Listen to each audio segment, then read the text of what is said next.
gundul guna. Guna tak. Wingi gundul nek ayo ning saiki guna.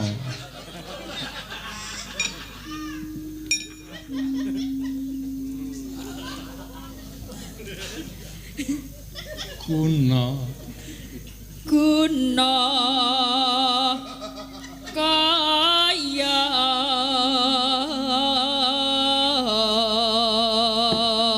Sri Uning dicukur gundul. Lah antil Sri Uning kok dicukur gundul. Tulis-tulis ora.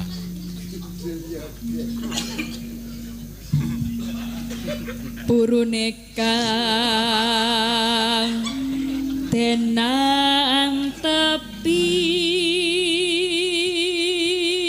sok tak loke. Kowe lah malah ngece. Sial.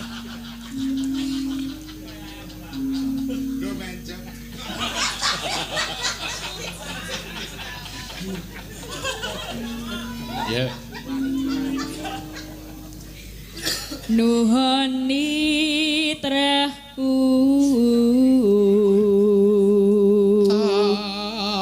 matrang datak tuntak anen-anen gamelan anggere bar dilaras bliru meneh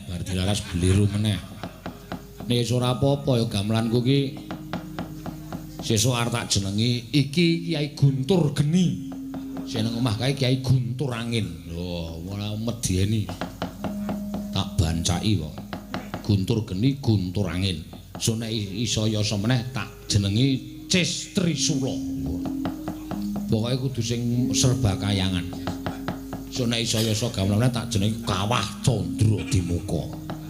Kanggo panggodhokaning wiyaga-wiyaga sing kakian dosa. Ning ning ning nang nang nang nang naning nang.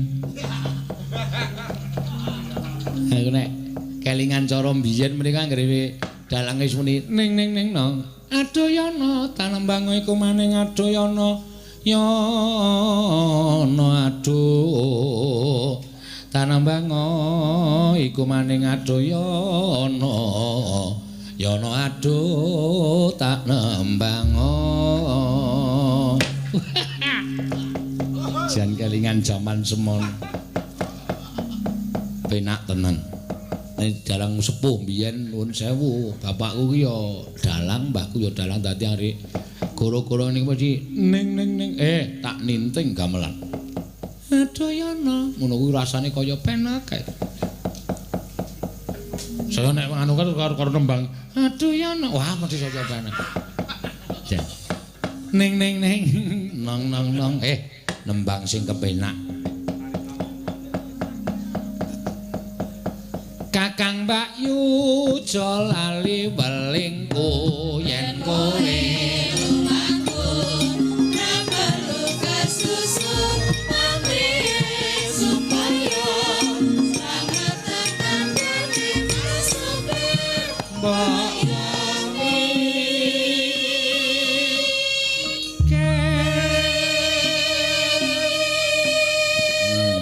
iki dienggo pengeling-eling kagem para ingkang ngasta kendaraan roda papat. Mas sopir, mbok ya mikir. Oh. Dadi aja dumeh-tumes iso nyopir. Sing jeneng mobil menika ya mung gawean menungsa. Mula aja terus percaya banget karo kendaraan. Buantreke pol nganti mlayu 150, nganti mlayu 200. Wong mengki iki gaweane wong, mbok menawa sing petil sekrupe ora krasa. Yo, ora glinding sak penake dhewe. Saya sopir-sopir kuwi dumeh ora tuku mobil terus le mancal sak kepenake dhewe. 140 150 aku ono ora ragat. Mengkari nggawa. Kene iki le tuku grondal yo grodak. Ah jan wis. Ora mung sopir ning ya kabeh kanca-kanca wiyaga kuwi ya saora-orane ya kagungan kendaraan roda papat. Nek do nyopir do ngati-ati ora. Mangka nyambut gawe digoleki supaya tekan nggone iki aja nganti kesusu-susu. Sing anu wektune aku mangkat yah iki tekan kono kok jam-jam ini ora di terus dumeh mobile banter terus mangkat 7:30 we. Engko ora ya dinteni. Ha ngene jenenge. Montor balik jungkir. Ya. Aku Saka ngarep montor balik jungkir. Ngono kok njur. Atitu apa? Ya. Montor balik jungkir akeh korban ketrawasan mulai pasake sinambe arepine sepi Jasembra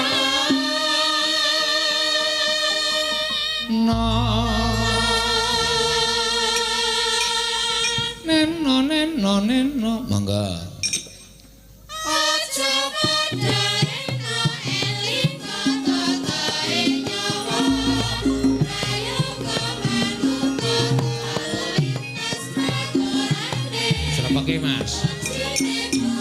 Oh.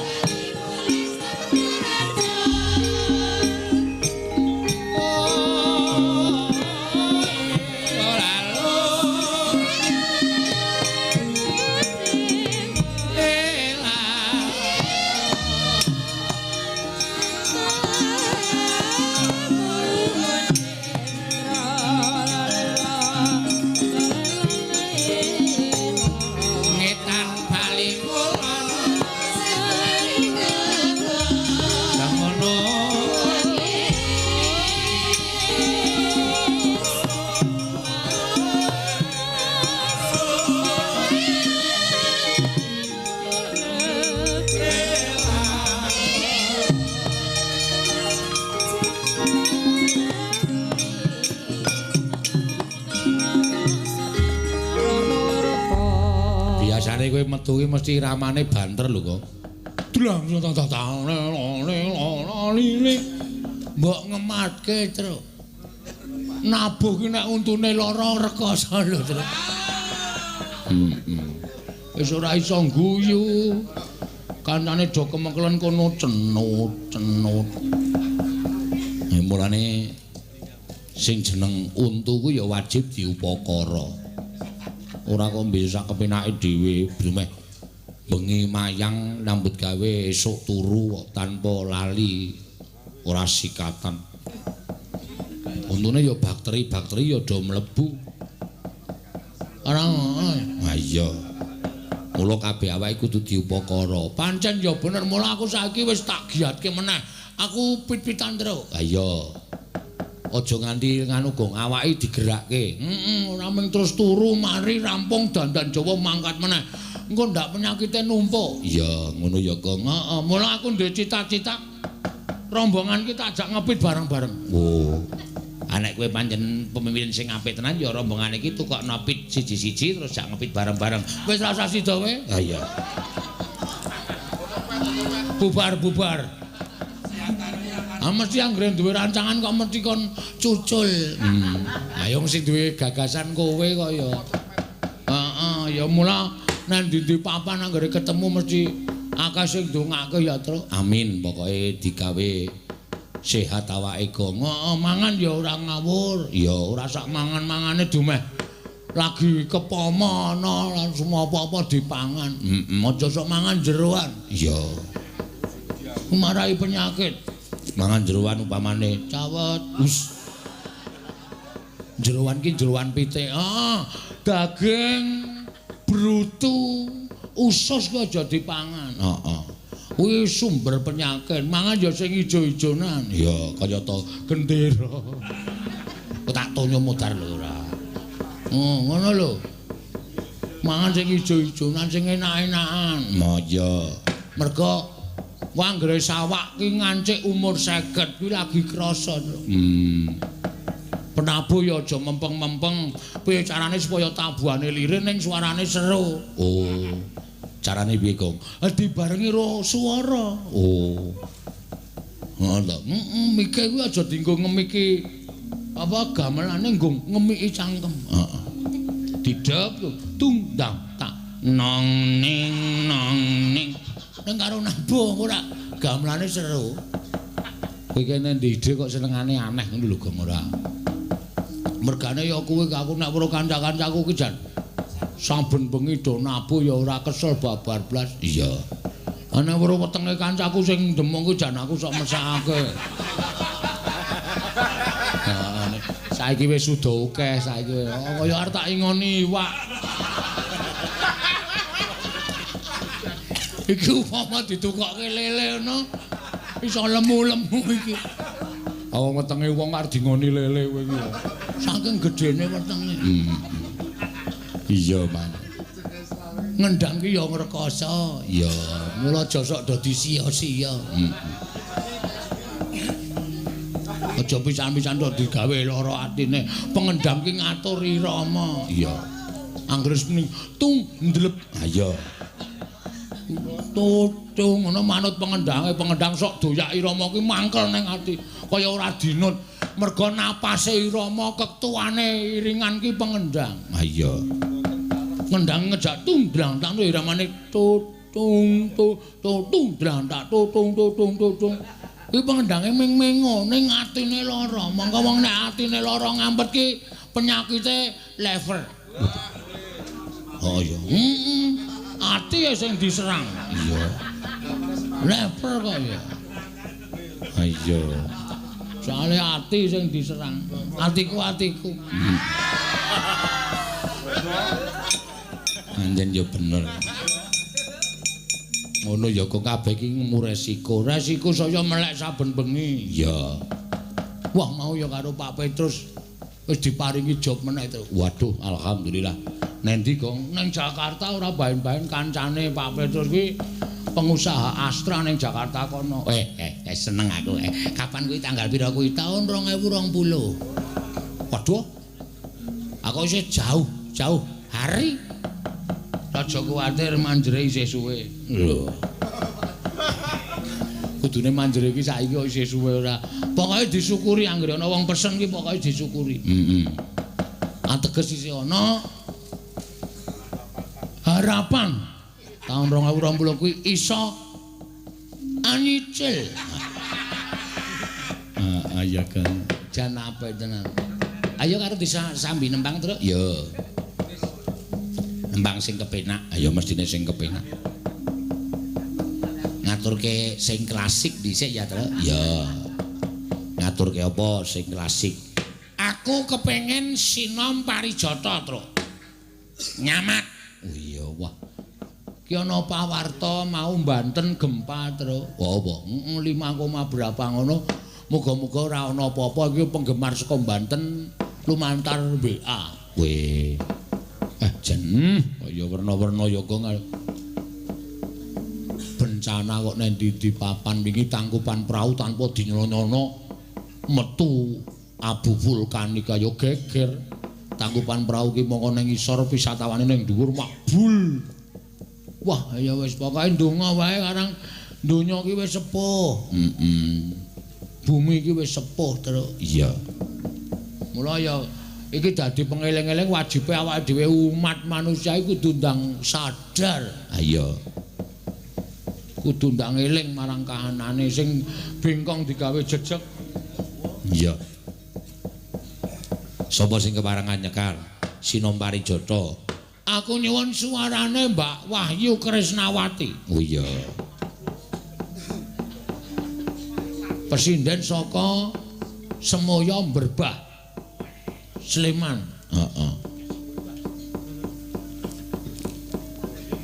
Mini Martono, Mino Martani.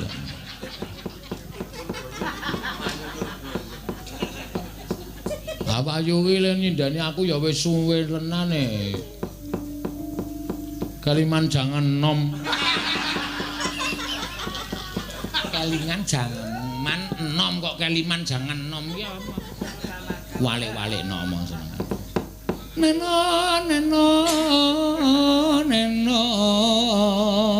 Heeh.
Apa to sebabe aku kok seneng Sinom Parijata terus sebabe apa? Iki lho, gerongane iki ngemu pitutur. Sing lanang seniman, sing wadon seniwati, kayane mlumpuk. Wah, monggo pas laris-larise. Sing wedok nyinden, sing lanang wiyaga. Penabuh, ayo. Wes bayarane dobel. Arep lara kae tetep kon menyang ndak. Penghasilane sudo. Ayo. Ya ora apa-apa. Wong ageng. Ayo. Janji sabar, aja demi susu. Aja do kesusu, sawahe jembar-jembar, marine lemu-lemu. Lho, sing sabar, sing tawakal, sing ikhlas. Tegese ora kok terus nandur pari-parine jembar-jembar sawahe lemu-lemu iku ora. Ning kuwi tuladane wong sabar, wong ikhlas ki rejekine tansah banyu mili, tansah jembar-jembar. Mula timbake sawahe jembar-jembar, parine lemu-lemu. Ning ora kok mung ateges parine jembar-jembar sawahe lemu-lemu, ning rejekine sing jembar, rejekine sing lemu. Iya, bener ya, Reng. Ha iya. Ya. Wong agung ngeksi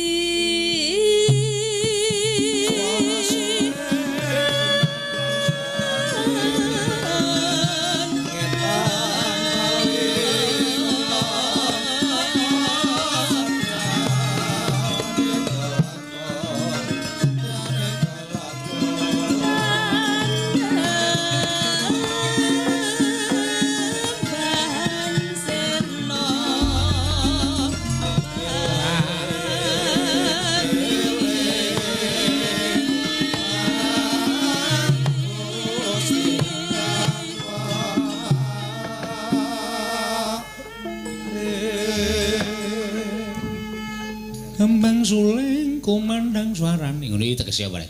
Ayo wong nabuh ki nek iso apik lek tabuhane iso ngumandang suarane. Eling-eling kudu eling kang peparing.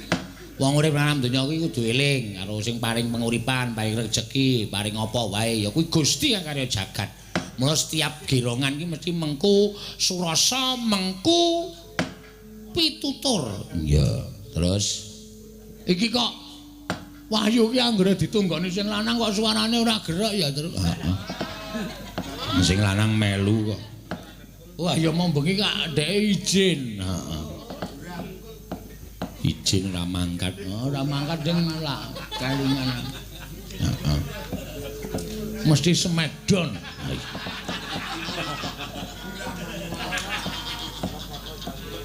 Ya.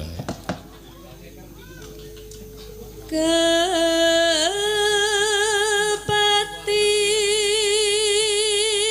Amar. Nek biasane terusan kaya ora tunggone sing lanang iki mesti serak kae iki semene iki ra kuat, saiki kuat.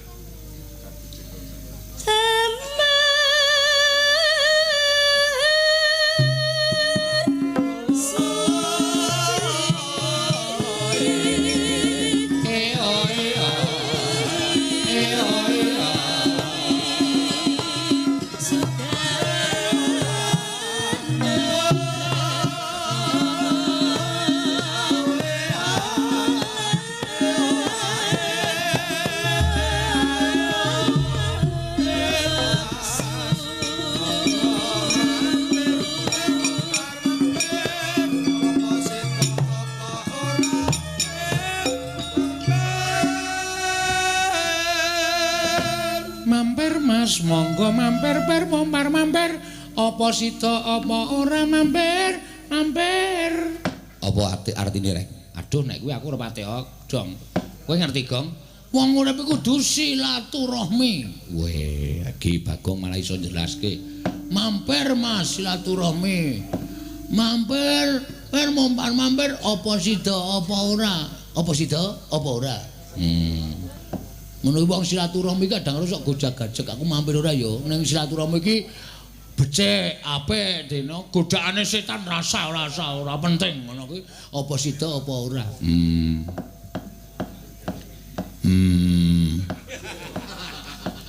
Bener ora, Truk? Heeh. Ya terus. Modal ora. Ya.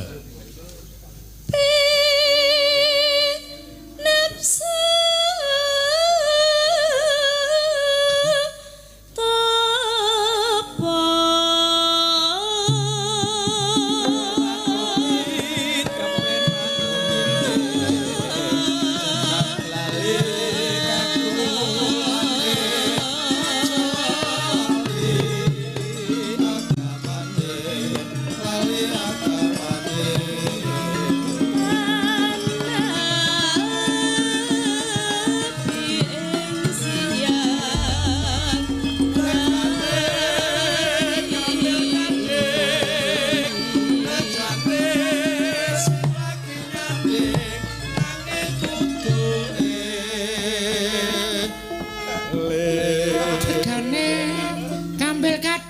bejane sing lagi nyanding nanging kudu eling.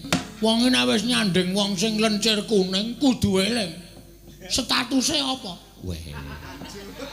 Nek misale sing nyanding aku padahal aku wis berumah tangga, aku kudu eling statusku ki aku nang omah wis ninggal bojo. Mula najan nyanding wong lencir kuning tetep eling marang statusku. Ora kena berbuat sing sak senono. Oh. Sak mestine. Wah, pituture ya apik-apik ya. Apik-apik. Ama pipa londo. Ah. Kuwi tegese mbuh. Ora dong ya. Dintekke ya, Reng. Dintekke kok gek genti liyane terus. Ya.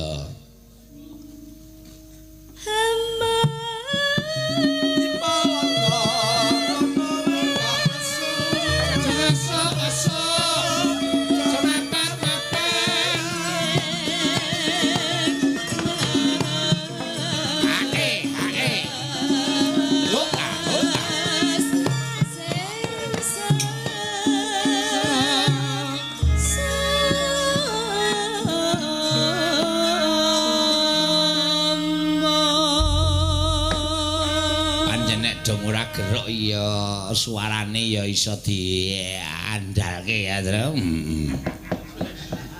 Kok Pak Sukron kowe ngono.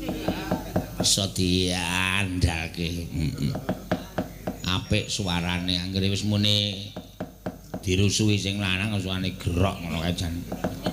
Wah, wis. Ayo kowe ora apa-apa kaya. Ayo genti kowe, Tong. Ya.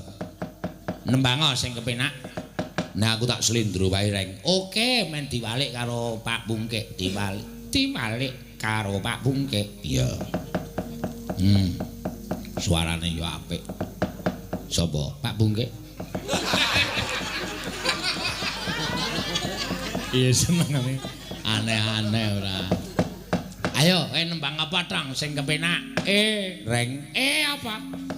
Aku tak nembang sing cara klasik wae. Heeh, iki ana nawala dibuka. Oh iya. Nyuwun lagu Sragenan Gelo kalian Rembulan. Ngatur kagem PT YPTI. Waduh, ra iso itu. Heeh.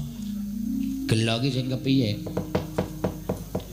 Jeneng Gelo kowe aja lali. Kuwi jeneng gula ora jeneng Gelo. Nek sing Rembulan, waduh iki lagu anyar sing lagi kinyis-kinyis. Ha iki kudu nganggo keyboard iki.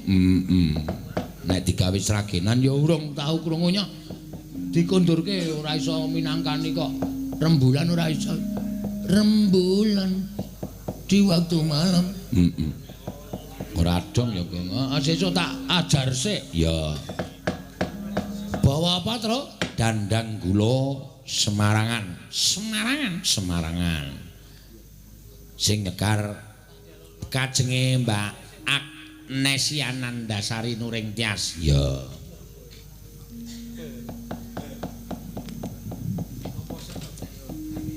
Kok mripate kok sipit ki ngantuk bocah iki sajae. Oh wis perang mau ketoke kok wis griyip-griyip. Ha piye? Bobok sik apa? Kok tangi turu terus lagi nembang. Yogyaniro. Wis to Reng kowe iki. Aku kok suwe-suwe kelangan ngeng to iki. Yogyanira semono kaya.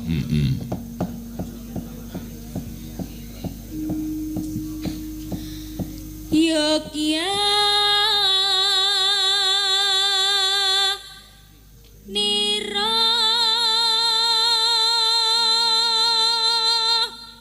Kang para prajurit. Ya.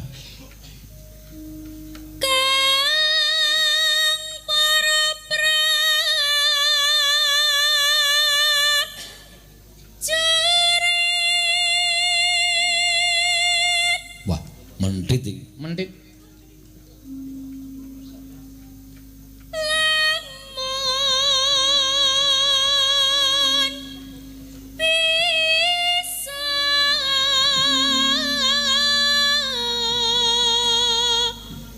Sing seneng dandang kula nemarangan ki nek dirasake ngomong kok get-geti wong lho.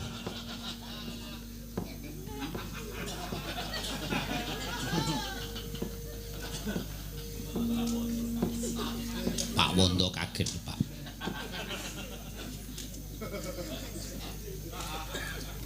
Sami anu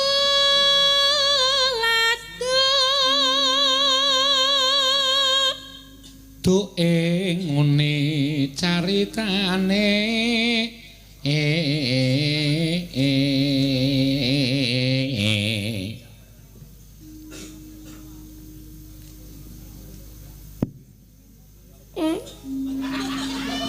tak anti raimu lho. Tak ampet ra iso. Duh ngene cari tane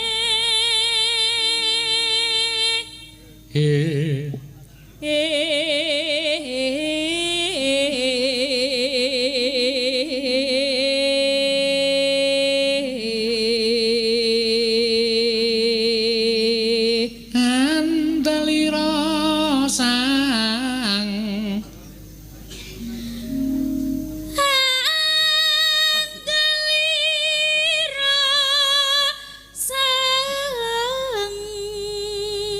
Prabu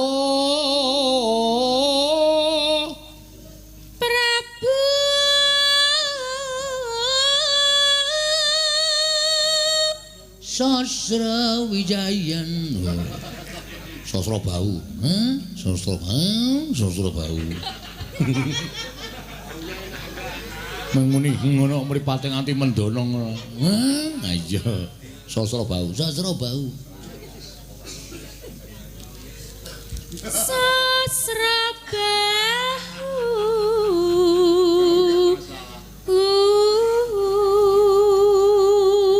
ing Maespati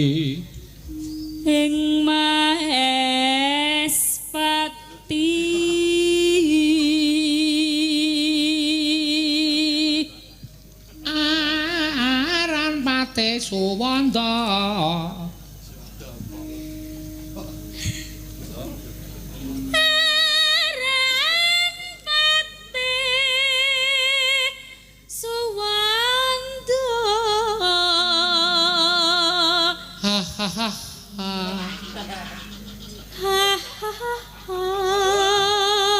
Yo digawe-gawe. Ayo cengkae ngono ki.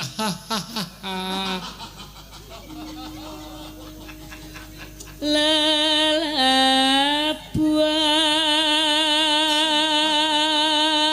Nihih pun.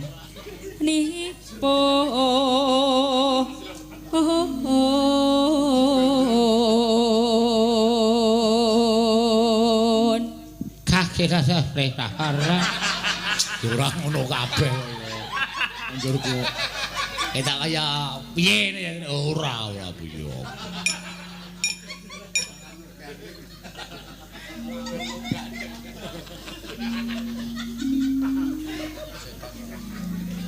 Kang ginelung biasa. Triprakara Gundul guna. Wingi gundul itu. Ah iya ning saiki guna.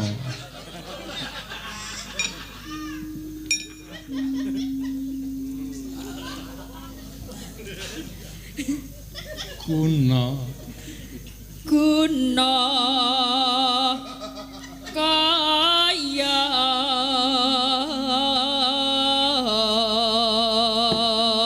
Sri Uneng dicukur gundul. Lah antil Sri Uneng kok dicukur gundul. Tulis-tulis ora.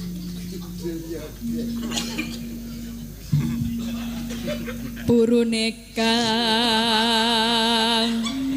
tenang tepi Sok tak lokke.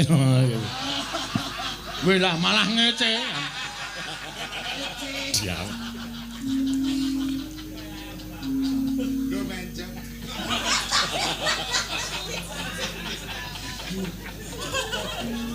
Ya.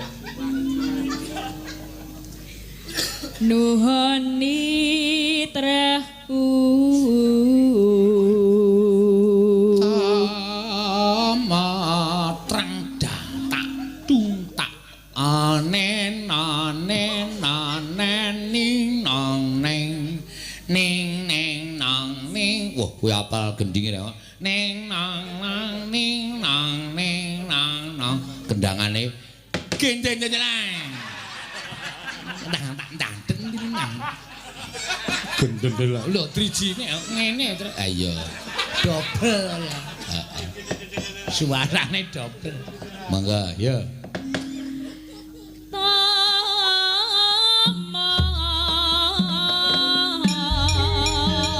delakan nek ora percaya yo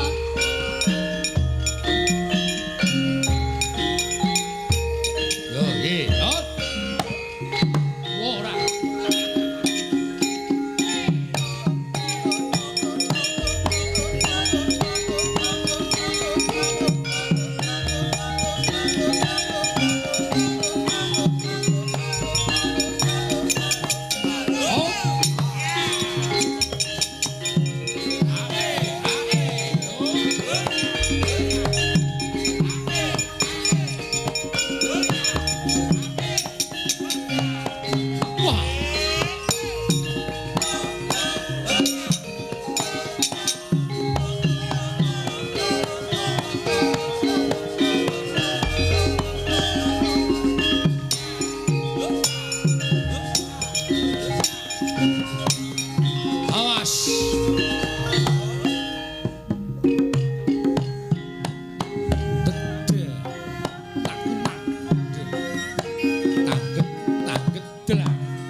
bolong sisa bajing.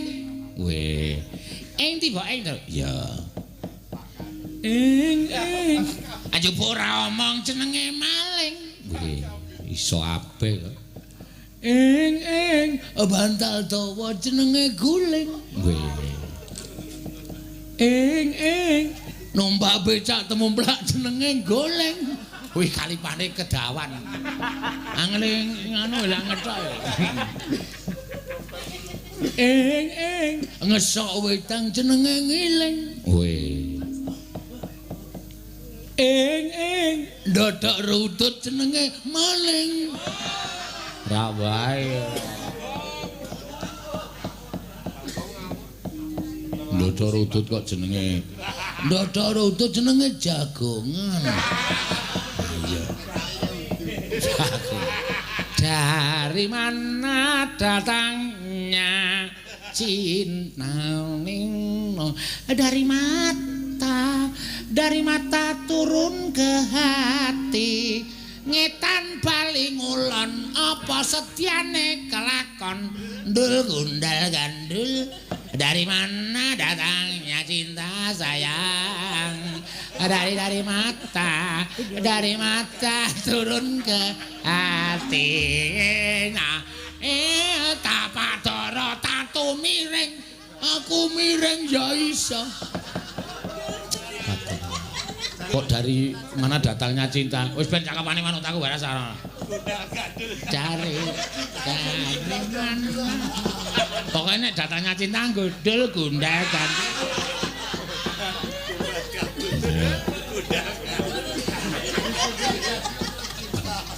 Ayo Nes kowe iki malah. Engko gek tak dudule gundal. Ya. Siapa bisa menggiring unta? Ono apa cakepane? Wis aku ngerti. Ya. Dari mana datangnya? Alaya. Kepala sama kepala truk. Ya.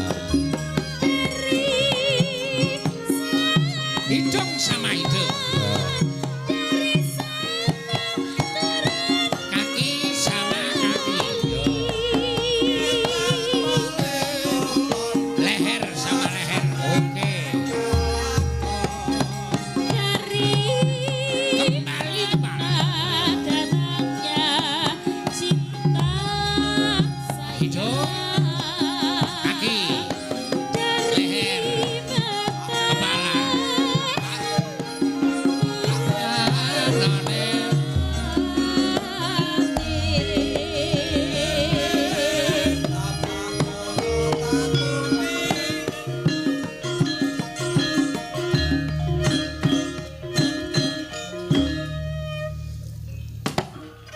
Ngopo seneng aku ming joget ngono kuwi rasane kaya marem ning ati. Lho. Iki ngapae? Aku dijak. Aku dijak. Ya. Aku dijak. Ya kene mundur. Dari mana nanananeno. Alon wae, alon wae. Tuk ngono ya. Dari mana datangnya nene. Kecepatan. Aku nek ora ngono-ngono ki suwi to. Alon wae dipenake tuk lho nyaman to tuk. Wah ora iso. Aku nek ora tuk ngono. Dibaleni yo. Dari mana datangnya? Piye? Enak. Hidung. Waduh. Ten bali mulana bosetken. Gawu gong. Meng kemut irunge. Ora mlengse. Arep ngentokke irungmu gedhe irungku cilik dadi malah irungmu mlebu cangkemku. Lah sanggo irung? Iya.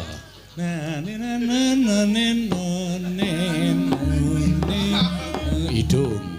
Ora sanggo hidung. Langsung kaki. Kaki.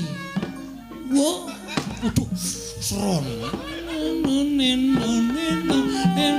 Pantat.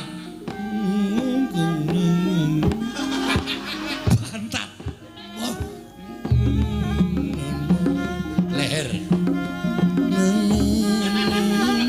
Leher. Oh ya deng. Kembali kepala.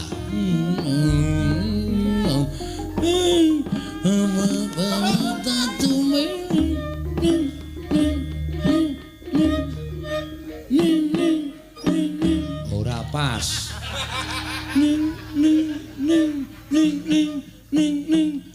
Dintake suwe aku pengen nggen kuwi ya.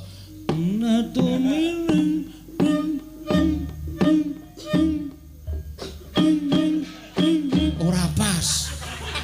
Niki ta iki. Tatu miring jrek. Oke. Tatu jrek. Dok sik. Duk.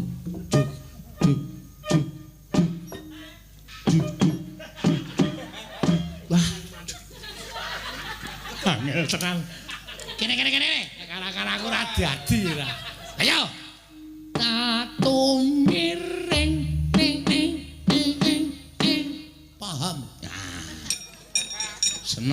langsung paham ya ya.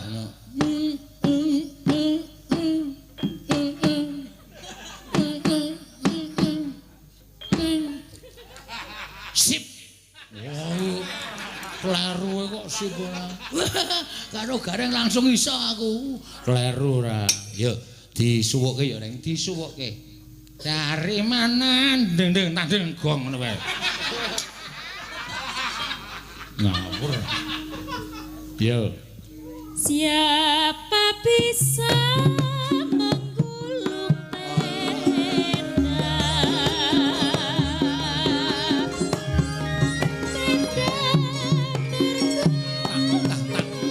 Delang. Terang tung tung delang gentung blek. Totak dak. Totak tok tung tok tak tung tak tung tung tak tung. Brentang tung. Wah. siapa Delang gentang tulung gentang. Santru tung tung blang gentung blang. Dak dak dak. sayang disayang saya ditolong terima kasih.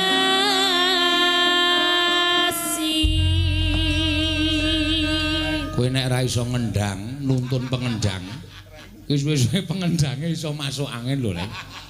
Sir kuwi tak kon trampil. Lho, pengendang ki ora mung ngajeg kembangane kaya ngono, berpikir. Lho. Dani nana tandet kentok gutok blak tok iki nang tuntong nantong tuntok blak tong nantong tuntong blak nano tak nang tung de trangku nang tak delang trang nuntung blak gentung tak retak tuntong blak ora ketok trampil to engko ora dialem karo cewek-cewek iki pengendange hebat. Mbok ora usah werna-werna. Senengane kok aneh-aneh lah. Aku wis nembang kaya ngene penak banget rasane. Oke, saiki genti. Bagong arep nembang apa? Aku nek meng ting klenyit ngene males aku. Oh iya. Kudune sing berkibar. Maksudnya sing seru. Gayeng ngono. Ha iya. Arep cara ngendi kok sakarepmu kowe men iki aku tak anu nyoba pesinden saka anu ki sing urung muni ki sing saka Cibaduyut ki. Lho. Cibaduyut anu Majenang Cilacap. Iya. Eneng to, eneng.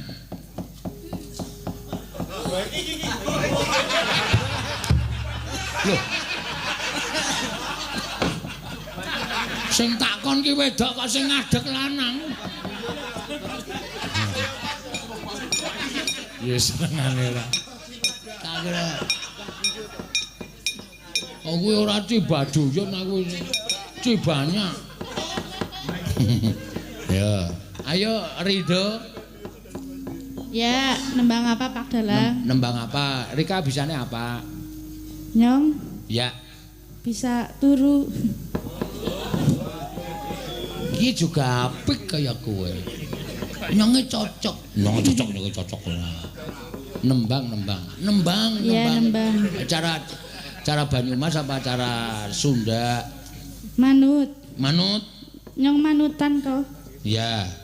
Kepriwe nek njajal apa ki jenenge? Apa? Nyonge rada lali, kelalen sih. Bajigor. Bajidor udu. Apa? Bajidor kahut udu. Bajidor kahut. Tembangane piye iki? Ku meng disumet tok terus. Oh. Bajidor kahut. Aku meng disumet sumbune. Bajidor.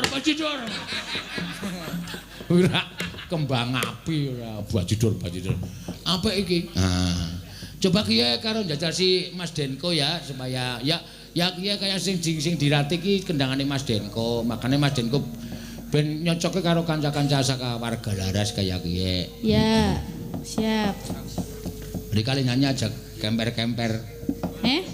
Kemper ki apa, Gong? Kemper siapa? Keri ki nek carane Banyumas kemper ya kaya kowe.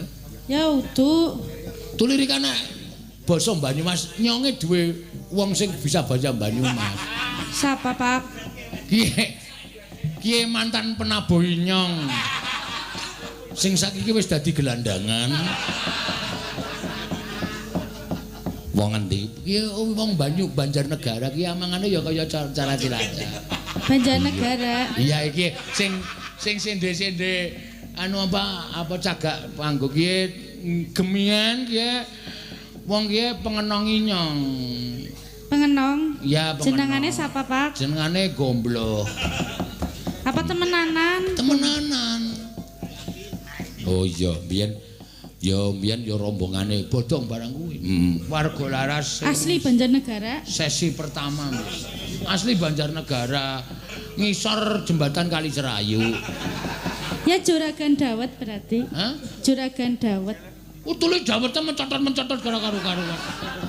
Iya, Mas Gombloh. Ya ora usah nganggo Mas Gombloh.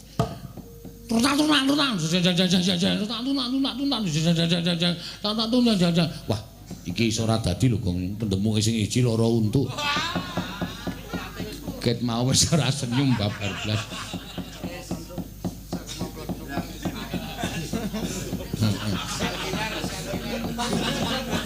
Karang parapane iki dhewe-dhewe. Penabuhku ki sok madeg dalang terus karepe ki jenenge ditambahi cerma. Cerma plenthung ana. Cerma pemilu ana. Kok cerma pemilu? Le mayang ming 5 tahun pisan.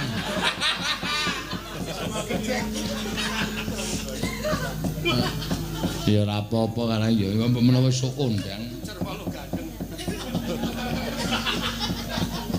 Yo. Monggo Mas Denko. Yo. Ngatos-atos Mas Denko ini kanca-kanca rada rapat. Iya Mas, hati-hati ya. Iya, aja kuwatir. Ayo monggo. Dados.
Ajak iklan, aduh manis, ngerasa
begitu muni Badidul Kahut ki aku kaya neng ngarep gedung sate. Gedung sate ngendi? Bandung. Oh iya. Dulu muncul. Apik tenan yo, tenan apik tenan. Rasane kaya nang Bandung tenan. Ha iya. Trampil ya pengendange. Heeh. Ayo kuwi didikanku. Waduh. Kowe yang ngrene sing apik kok mesti didikanmu. Di sing ngrep-ape ya didikanmu. Kowe lak kandhane kaya kowe percaya senengane. Majidor ya apa maidu. Ora ana majidor kok maidu. Cara ngendi ora? Bahasane Sunda iki mau. Heeh. Basa Sunda iki angel ya. Angel. Ning wong Sunda iki ngerti lho. Duwe mata batin. Weh. Kok kowe tau kok iso ngerti? Aku tau kok liwat nang ngarepe wong nom-noman do tenguk-tenguk nang pinggir dalan aku bar saka pasar tuku pelem. Heeh. Aku liwat nang ngarepe do muni mangga, mang. Wih lho. Kok ngerti ya nek aku nggawa mangga aku ya. Tak baleni meneh. Ana wong nom-noman ngono aku ya tuku pelem meneh. Liwat nang ngarepe cah nom-nom ki dhek muni mangga, mang. Lho, kok ngerti meneh aku. Halet 3 dina aku tuku salak. Heeh. Ana muni mangga, mang, dudu salak aku. Mangga ki nek cara Bandung ki monggo, ngono lho. Mangga, monggo ngono. Oh, ada. Sumuhun. Sumuhun apa? Wis umep urung. Sumuhun ki matur nuwun. Oh. Sarantosna. Sarantosna dinteni sarantosna. Kesuwen nak. Kuwi kesuwen. Wong Mbak Gandeng kuwi ora iso ya senengane ngajari ora. Ya ora sang ngetak ngono kuwi, Truk. Ndagel ya ndagel ora tatos-tatos ngono kuwi. Karo kakangne kok babet-babet ora. Apa iki mau? Heeh, Badidul Kahut. Ha iya.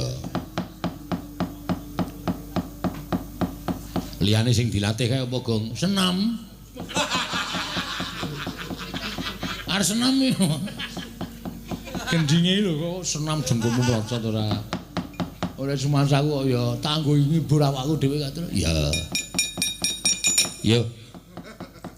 Sowane ndi? Mbok wong ya ora usah aneh-aneh, ora ana wong teka Ndara Janaka ora rawuh, Ndara Abimanyu ora rawuh kok sowan nang negara Ngamarta netepi karo kewajiban. Yo nek Bagong ora gelem ditinggal yo. Ya. Cah wangkal iki kok ndak bapak nesu enek ora? Bapak wis mangkat sih kalau wis numpak VR. Heeh. Ya disusul yo Gong yo. Jeneng yaning talaga kadi langit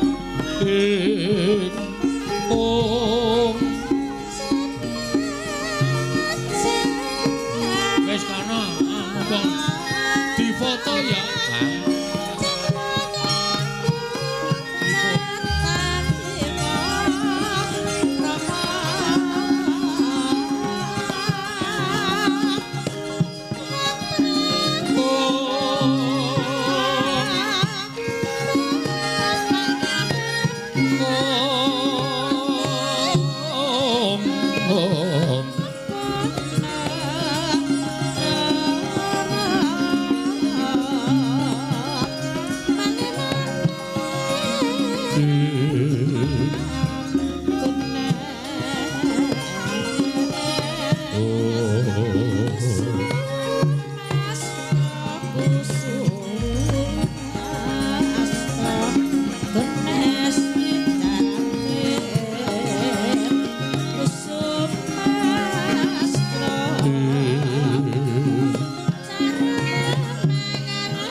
Iwana gelar pandan muncar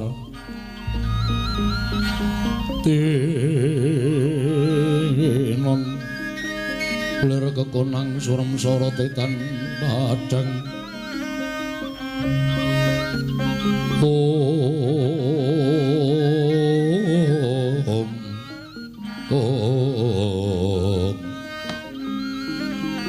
Kakang Narada Kakang Resi Kanika Putra menapa iki mboten nginten babar pisan ingkang sawetawis kayiwangan katingal ayom tuwin tentrem dinten sakmangke katingal wonten gara-gara ingkang sumundul wonten ing ngawiyat Kakang Narada menika saking dayanipun menapa Kakang Resi kencang warudayang pak pong bu bolong ngali cedhe sapa sing gawe nuwun sewu menika mboten saking pakarti menapa-menapa namung saking penyawangipun ing kana Siti Pangdal-udal menika wonten satunggiling titah ingkang salah kedaden tegesipun salah kedaden kados pundi piyambakipun ginakaken sawijining kayiwangan minangka anggenipun nuruti dhateng pepinginanipun dados Nalindra. Lho, sinten Kakang? Mboten saged kejawi nawi apa-apa ya paduka inggih menika pun wisanggeni. Ingkang sekawit piyambakipun kepengin ngraosaken dados Nalindra wonten ing negari Ngastina nanging sareng nata Ngastina Prabu Duryudana kepelajar saking negari Ngastina tumunten nyuwun senjapit pitulung dhateng pun Betari Durga. Malah samangke mboten namung Ngastina ingkang dipun bedah dening pun wisanggeni. Nanging klebet kayiwangan Dandang Mangore ugi dipun bedah dening wisanggeni tumunten lajeng madheg Nalindra gumanti dhateng ingkang rayipun Pandya Betari Durga lenggah wonten ing kayangan Dandang Mangore Adi Pramesti Bathara Guru miyat langening kalanggiwan aklar pandan moncar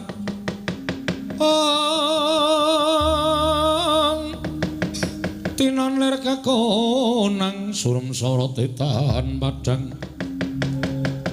kasoran pajaring purnameng kekono dasari mangsa katiga dereng ngantos purna aturipun Sang Hyang Pukulun Narada kedadaing kemlajar-mlajar saking Sang Pandya Betari Durga karya kagiat Sang Hyang Jagat Giri Pratingkah ana dewa yen nuntun wong ngaplang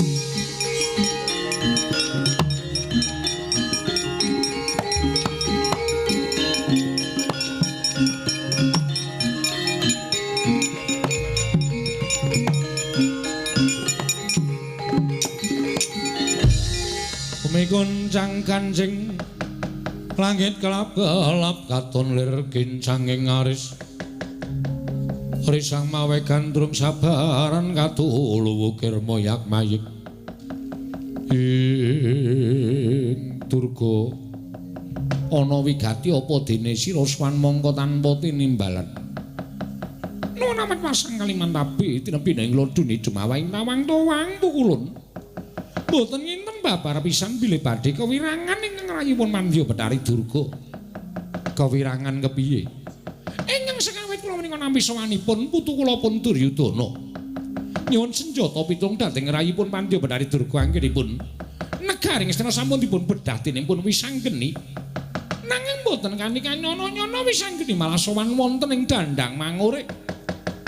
Nglepataken dhateng kula anggen kula ngayomi dhateng pun Duryudana wekasan Dandang Mangore samangke bedah Pukulun malah kula tingali saking ketebian wisanggeni murang tata piyambakipun pados busana kalindran tumunten lenggah dampar wonten ing Dandang Mangore bat-obat Pukulun kula nyuwun pengadilan paduka Hyang Adi Pukulun.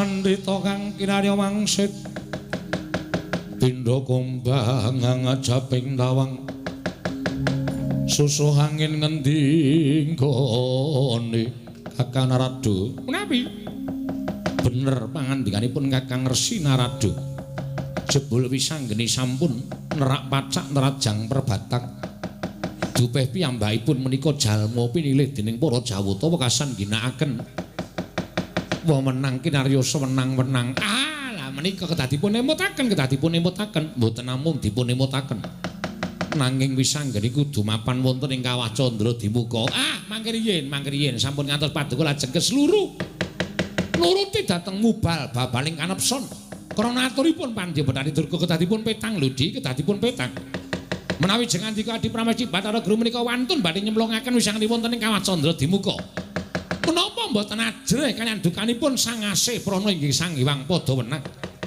mestinipun Hyang Pikulun Padawenang ngawuringani dhateng lepatipun wisanggeni menapa inggih Hyang Pikulun Padawenang badhe mbelani dhateng titah ingkang lepat Kakang talah nggih kersanipun kula piyambak ingkang badhe nodi dhateng kekiyatanipun Alendra ing Dandang Mangure ingkang boten sanes kejawi namung wisanggeni menawi sekinten saged ngembari dhateng pangawaosipun Jatimurti sakmangke badhe kula lilani lenggah dampar wonten ing Dandang Mangure nanging menawi wisanggeni boten saged ngembari kekiyatanipun Manikmaya wisanggeni badhe kula badhe kula cemplungaken wonten ing kawah Candra Dimuka Kakang talah pripun menika kok malah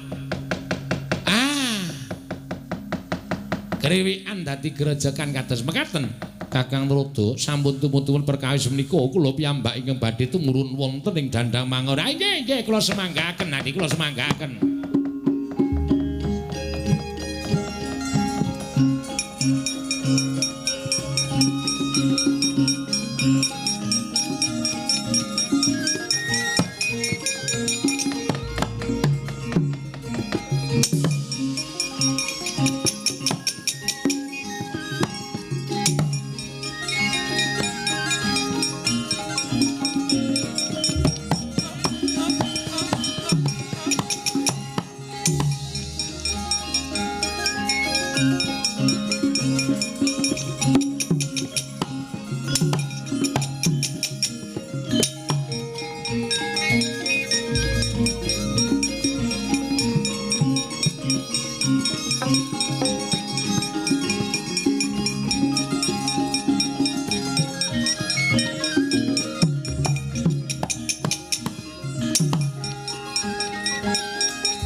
ana dawuh apa Yayi Prabu?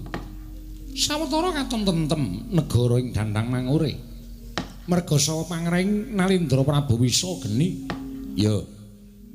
Ning saka pangrasaku tetep kudu tata-tata lho, Yayi Prabu, sabab nggonmu lenggah dampar ning Dandang Mangure kuwi ngrebut saka tanganing Bathari Durga. Mula nek ana bobol boroting lelakon kudu wani tanggung perkarane. Aja kuwatir, mengko aku yang bakal tanggung perkarane.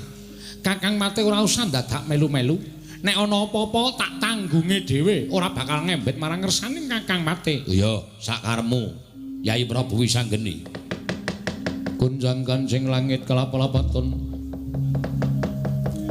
Lir kincanging risang mawe gandrung. Dereng ngantos paripurna. Kasaru rawipun Sang Hyang Jatimurti ya Sang Hyang Manikmaya dadya kagat Nalindra Prabu Wisageni wae.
Netraning angga rapo sabdaning kukiloring kanikara sageter kene donganing kunglir wuwu sing pene panca iki ora pangling kaya pukulun Bathara Guru. Ya ulun ingkang mrapta ning Dandang Mangure iki Wisanggeni. Nalindra ing Dandang Mangure Prabu Wisageni ya Prabu Candrageni. Nganggo jejuluk sapa wae nanging kita tetep Wisanggeni. Sakarepmu nggonmu ngarani Wisanggeni ana marang prapta ulun ana ing Dandang Mangure sayekti mung bakal matrapi pidana kelawan Wisanggeni. Sabab kita wis nerak pacak nerajang perbatang. Kita wani gelar negara ya kuwi negara Dandang Mangure mongko sayekti iki kayiwangan Dandang Mangure. Nadyan Pandya Bathari Durga kuwi diwaning panggrudha pangrencana nanging Durga kuwi uga klebu peranganing Jawata Tridasa Wataknawa kang ora kena dienggo sakbaene dening para titah. Lah kok dadi jeneng kita malah wani lenggah dampar ana ing Dandang Mangure kang mangkono tumraping kadewatan kita keluputan. Mula saka kuwi Wisageni aja nganti dina samengko saya kendodra nggon kita gawe wiranging para Jawata praptaku ana ing Dandang Mangure sayekti bakal anjabel kang dadi urip kita sarta bakal ulun patrapake papanake ana ing Kawah Candra Dimuka nebus saking keluputan kita Wisanggeni.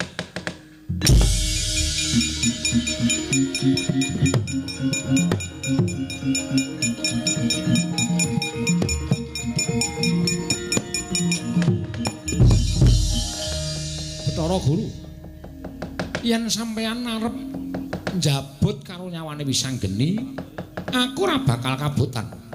Merga jer uripku ana panguwasaning para dewa ing wis paring panggesangan kelawan Wisanggeni. Nanging apa ya kleru yen to aku lungguh dampar keprabaning Dandang Mangure, mongko kayiwangan nembe wae suwung. Komplang ora ana ingkang lenggahi, tegese kayiwangan Dandang Mangure dina samengko iki ora ana ingkang padha ngrenggani. Niatku mung pengen jaga marang kayangan Dandang Mangure, ora sah kakehan gunem tanpa guna. Kabeh mau dadi pawadanmu, nggonmu bakal sumingkir saka keluputan. Mula wektu dina iki Wisanggeni. Mara mapano dina samengko bakal ulun tibani Cestri Sula dadi sarana nggon kita tekaning pati lan nggon kita bakal nampa paukuman saka para Jawata Wisanggeni.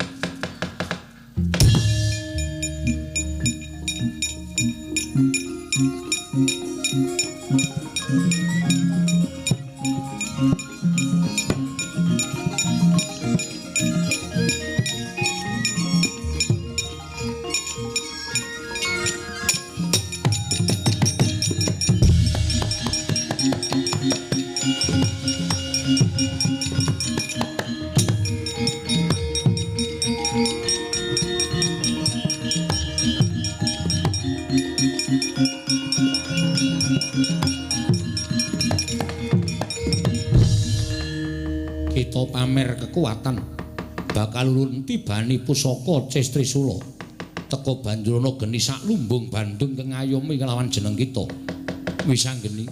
Ayo aja pasang Jaya Kawijayan, ungalna dadamu bakal ulun patrapi pidana. Pukulun ora duwe niat aku bakal sulaya sarta aku nyelaki marang dawing Wang Pikulun Jatimurti babar pisan ora. Ya omonge maneh geni ingkang ngayomi marang aku mau dadi pratandha yen to sak tenane uripe Wisanggeni durung tekan titiwanci aku kudu bali marang pangayunan suci. Durung titiwanci aku kudu bali sarta aku kudu mati ana ing papan kene. Mula ana geni ingkang ngayomi kelawan aku. Pukulun ana ing kene dititik sapa ingkang bener lan sapa ingkang luput. Ingkang bener mesti bakal kinayoman dening panguwasaning Gusti, dene ingkang luput mesti bakal bali marang asal mula bukane. Pukulun papanan ing kayangan ya bakal bali ana ing kayangan. Wah.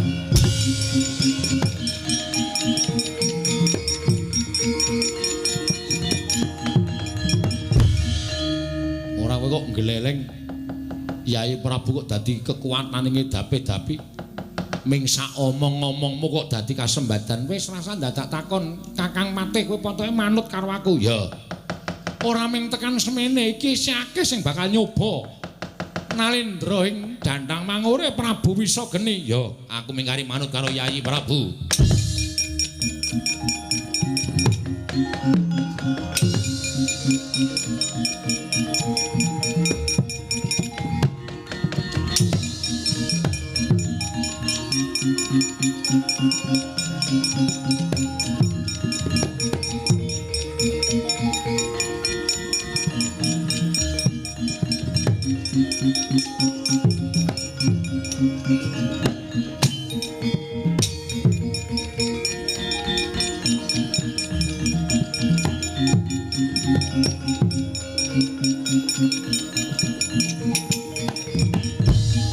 Piye Janaka?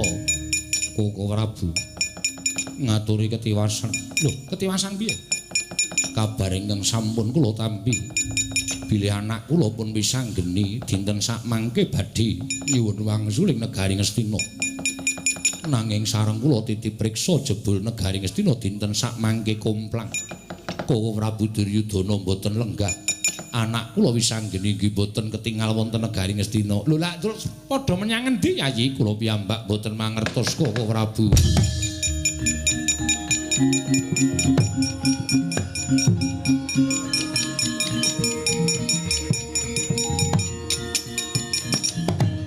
Koko Prabu